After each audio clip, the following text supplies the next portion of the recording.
Mesdames et messieurs, bonsoir. Eh bien, il y aura un sixième match lundi soir au Centre Bell entre le Canadien et les Pingouins, puisque le Canadien a nivelé les chances dans cette série, l'emportant ce soir par la marque de 3-2 sur les Pingouins.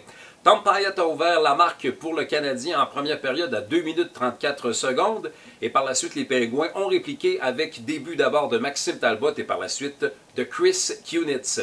Après une deuxième période sans but, le Canadien commence la troisième période en Lyon avec un but de Maxime Lapierre et par la suite, Brian Gionta brise l'égalité et permet aux Canadiens de se sauver avec les grands honneurs de cette rencontre. Jaroslav Halak, encore une fois, a été étincelant. Il a reçu 35 lancés contre 25 pour son vis-à-vis, Marc-André Fleury. La série se transporte à Pittsburgh pour la cinquième rencontre qui sera présentée samedi soir. Du côté de Détroit, eh bien, les Red Wings voulaient éviter l'humiliation de se faire éliminer devant leurs propres partisans.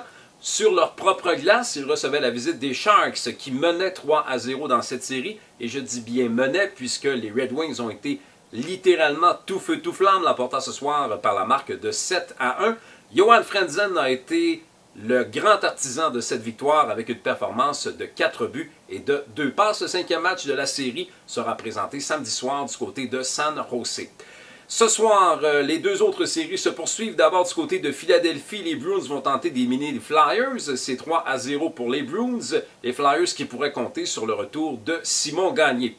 Du côté de Vancouver également, les Canucks vont tenter de revenir de l'arrière. Eux qui tirent de l'arrière 2-1 vis-à-vis les Blackhawks de Chicago. On va terminer ce bulletin de sport en se parlant de baseball. Dana Eveland qui a été étincelant au monticule pour les Blue Jays ce soir face aux White Sox de Chicago. Une belle performance de 7 manches, tandis que Fred Lewis a frappé un double qui a permis aux Blue Jays de l'emporter par la marque de 2-0. C'est la cinquième victoire consécutive des Blue Jays qui vont tenter ce soir, toujours contre les White Sox, de prolonger cette série victorieuse. C'est Sean Markham qui va être au monticule pour les Blue Jays. Voilà ce qui complète ce bulletin d'actualité sportive. Mon nom est Jean Tremblay. Je vous remercie d'avoir été des nôtres et je vous dis à bientôt.